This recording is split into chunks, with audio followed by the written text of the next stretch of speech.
निकालावरून एक गोष्ट स्पष्ट झालेली आहे की सबका साथ सबका विकास सबका विश्वास या तत्वावरती आपल्या देशाचे लोकप्रिय पंतप्रधान नरेंद्र मोदीजींच्यावर एक विश्वास 4 राज्यातल्या मतदारांनी व्यक्त केलेला आहे आणि विशेषतः तेलंगणामध्ये सुद्धा जवळजवळ 12.5% मताची टक्केवारी सुद्धा प्राप्त झालेली आहे। एकंदरीत आता सगळ्याच देशामधला हा एक माहोल तयार झालेला आहे की 2024च्या लोकसभेच्या निवडणुकीची सुरुवात झालेली आहे आणि नेत्रदीपक कामगिरी झालेली आहे। त्यामुळं आम्ही सर्वच नेत्यांचं, सर्व कार्यकर्त्यांचं आणि विजय उमेदवारांचं मनापासून अभिनंदन करतो। एक गोष्ट यातनं स्पष्ट झालेली आहे की जो प्रयत्न उभा केला होता की भारतीय जनता पक्षाला एक पर्याय इंडियाच्या मार्फत देण्यात येईल, तो पर्याय काही होऊ शकत नाही, कारण त्याच्याबद्दल काही कोणाची विश्वासार्हता नाही। आणि म्हणून पुन्हा एकदा 2024ला माननीय पंतप्रधानांच्याच नेतृत्वाखाली अतिशय चांगल्या बहुमतानं पुन्हा सरकार स्थापन होईल असा मला विश्वास आहे। ते त्यांचं मत असेल, परंतु महाराष्ट्रामध्ये आता महायुतीचं सरकार आहे आणि नुकत्याच झालेल्या ग्रामपंचायतच्या निवडणुकीचे जर आपण निकाल पाहिले तर त्यावरून एक गोष्ट स्पष्ट झालेली आहे आणि आता पूर्ण तयारी सुरू झालेली आहे। त्यामुळे मला असं वाटतं की महाराष्ट्रामध्ये सुद्धा याच पद्धतीचा ट्रेंड हा उद्याच्या लोकसभेला राहील।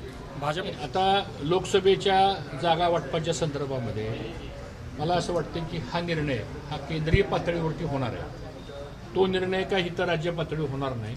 आणि आता ह्या निवडणुका संपल्यामुळं बहुतेक लवकरच या संदर्भातली काही बैठक होईल आणि त्या बैठकीमध्ये प्रत्येक मतदारसंघ वाईज चर्चा होईल आणि शेवटी इलेक्टिव्ह मेरिट्स हे फार महत्त्वाचे आहेत आणि इलेक्टिव्ह मेरिट्स पाहून 48 पैकी किमान 44-45 प्लस जागा आमच्या महायुतीच्या कशा येतील या दृष्टीनं तयारी सुरू झालेली आहे। त्यामुळं मला असं वाटतं की ह्याचा अधिकृत ह्याची जी घोषणा आहे हे दिल्लीच्या पातळीवरती होणार आहे आणि याबद्दल उपमुख्यमंत्री देवेंद्र फडणवीस साहेब असतील किंवा मुख्यमंत्री असतील आणि पक्षाचे जे वरिष्ठ नेते मंडळी आहेत हे बसून या संदर्भातली चर्चा केली।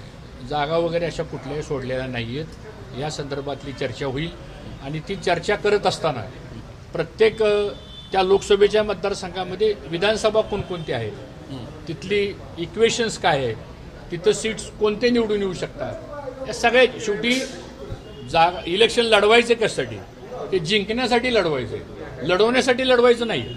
आणि मला असं वाटतं की ह्या बाबतीमध्ये चर्चा वरिष्ठ पातळीवरती चालू आहे, बऱ्याच ठिकाणचे सर्वे चालू आहेत, बऱ्याच ठिकाणी काही लोकांशी चर्चा केली जाते आणि शेवटी पार्लमेंटचा निर्णय हा खूप विचार करून घ्यावा लागतो आणि विचार करून मग तिथं पहिल्यांदा सीट निवडून कोण येऊ शकतं, यानंतर मग शेवटी महायुती आहे आणि महायुती म्हणल्यानंतर जास्तीत जास्त जागा महायुतीच्या म्हणजे पर्यायानं भारतीय जनता पक्षाला कसं समर्थन मिळेल या दृष्टीनेच तयारी होणार आहे। असं आहे, आता कालचे निकाल पाहिल्यानंतर आता बऱ्याच लोकांच्या मनात असं यायला लागलेलं आहे की पुढे निकाल काय होणार आहे, हे जवळपास सत्यच आहे आणि त्या दृष्टीने आता बऱ्याच लोकांचा इनकमिंग होण्याची शक्यता नाकारता येत नाही। पण एक आता असं आहे की बऱ्याच गोष्टीची चर्चा वरिष्ठ पातळीवरती चालू आहे। आज याबद्दल मला काही स्पष्ट बोलता येणार नाही, परंतु जिथं जिथं आपल्या पक्षाची ताकद वाढवण्याकरता जर कोणाची मदत होत असेल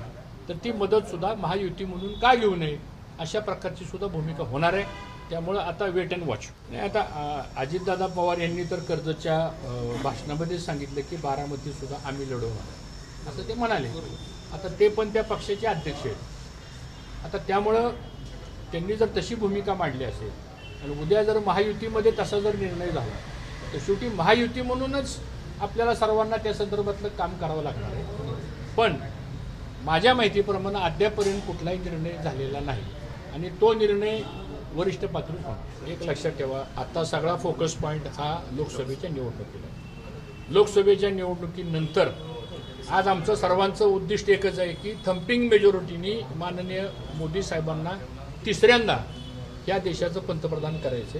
ते झाल्यानंतर 6 महिन्यांनी विधानसभेच्या निवडणुका येणार आहेत, त्यामुळे त्याला कालावधी खूप आहे। तरचा प्रश्न येतो, पण अंकिता ठाकरे पाटील ही युवा मोर्चाची आता अध्यक्ष आहे आणि युवा मोर्चाच्या माध्यमातून भारतीय जनता पक्षाचं युवा संघटन मजबूत करण्याचं काम हे ती आणि त्यांची जी काही टीम आहे सगळी युवा मोर्चाची ती करत आहे.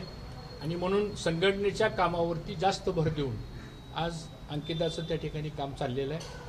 आणि मी पुन्हा एकदा सांगतो की ह्या दरतरच्या गोष्टी आहेत. शेवटी या संदर्भातला निर्णय हा पार्लमेंटरी बोर्ड आणि वरिष्ठ पातळीवर संधी दिली तर तुमची तयारी आहे का? असं आहे की आता या सगळ्या बाबतीमध्ये अजून ही जागा लढवणार कोण, या जागेच्या संदर्भामध्ये अजून चर्चा. मूळ भाजपची ठीक आहे, मान्य मान्य ऐका, पूर्वीच्या काळामधली ही जागा भारतीय जनता पक्षाचीच आहे आणि भारतीय जनता पक्षाच्या कार्यकर्त्याचा आग्रह राहणार की ही जागा भारतीय जनता पक्षाला राहावी म्हणून. पण आता हे जे काही 3 पक्ष एकत्र येऊन जे सरकार स्थापन झालेलं आहे त्यामुळे आज त्यांची पण ताकद, उद्याच्या लोकसभेच्या निवडणुकीला एकनाथ शिंदे साहेबांची ताकद आणि भारतीय जनता पक्षाची ताकद, शेवटी निवडणुका जिंकायच्या म्हणल्यानंतर त्याला मतदारांची कार्यकर्त्याचं पाठबळ लागतं आणि ते सगळं पाठबळ एकत्र आणून त्या संदर्भातला निर्णय वरिष्ठ पातळीवर होईल. आज अंकिता संघटनेचं काम करते. सर तुमचं नाव चर्चेत आहे लोकसभेत बारामतीमधलं, तुमचंही नाव चर्चेत. माझ्यापर्यंत काही कोणी या संदर्भात अजून काही बोललेलं नाही. बरं, तुमच्याकडूनच मिळाली ऐकलं. संधी तर तुम्ही आज लढणार तुमच्या का? जुन्या मित्रपक्षाला मिळाली संधी तर लढणार का तुम्ही? आता पक्ष ठरवल ती भूमिका आम्ही घेऊ. पक्षाने ठरवायचं. नाही देणार ते. मुद्दा असा आहे, आज तुम्ही तुमच्या जुन्या पक्षाच्या सगळ्या मेळाव्याला आलात, ऑब्व्हियसली आठवणी सगळे जुने मित्र भेटले असतील, हे निकाल लागलेत विधानसभेचे, कोणी काही संपर्कात आले का तुमचं? नाही, आज कार्यक्रम जो होता तो स्वर्गीय राम बराटे हे आमचे जुने सहकारी होते, त्यांचं तृतीय पुण्यस्मरण होतं आणि दरवर्षी आपण त्यांच्या पुण्यस्मरणाच्या निमित्तानं एक उत्कृष्ट कार्यकर्ता त्याच्यामध्ये रणजित शिवतारेंना आपण पुरस्कार दिला आणि सांप्रदायिक क्षेत्रामध्ये चंद्रकांत महाराज, वांदळे महाराज जे आहेत त्यांना त्यांचा सत्कार केला. आणि त्यामुळं बरेच जुने नवे सगळ्याच पक्षाची मंडळी त्या कार्यक्रमाला होते. आणि आता जर काही लोकांना जर आमच्या प्रवाहामध्ये यायचं असेल तर त्यासाठी आम्ही निश्चितपणानं प्रयत्न करू आणि त्याचं स्वागत आहे. वेट अँड वॉच का मग? हो, भारतीय जनता पक्षामध्ये जर कोणाला यायचं असेल आणि ह्या मुख्य प्रवाहामध्ये यायचं असेल तर त्यासाठी आमचा कसोशीनं प्रयत्न राहणार आहे. आणि वरिष्ठ